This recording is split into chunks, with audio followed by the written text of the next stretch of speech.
There we go. And we're back.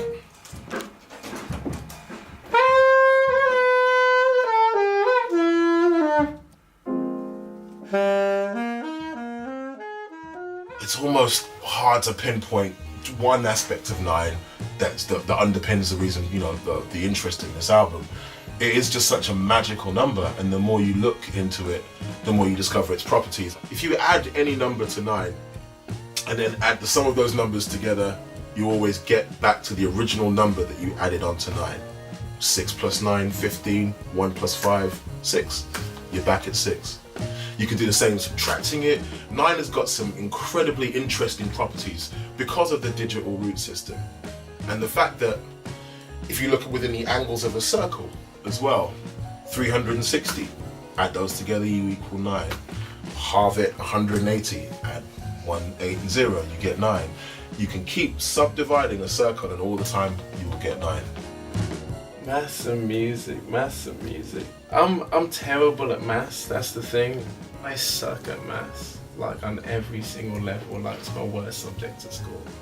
Which is why people are always surprised, they're like, how come you're so into music? It's like, it's all kind of like shapes and sequences, but music is so much deeper than maths. Like, you can't hear maths, you can't feel maths. Sorry to all those mathematicians out there, but you know, maths doesn't make you cry unless you're deeply into maths.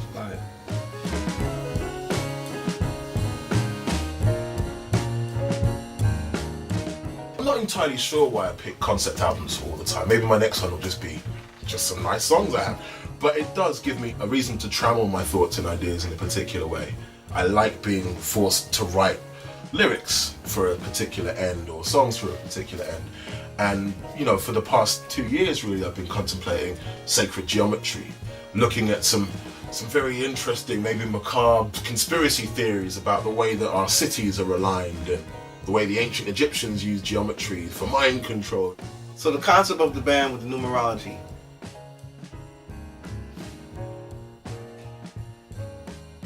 In 30 seconds, I guess that's the answer I have. Even though we're exploring number and different time signatures, like if I think of it of mass, then I lose the emotional connection and it puts me off the whole thing. He can explain the concept better to you, but I know what I feel and what I try and bring to it to make it do what it needs to do to add up to the numbers that he's thinking about.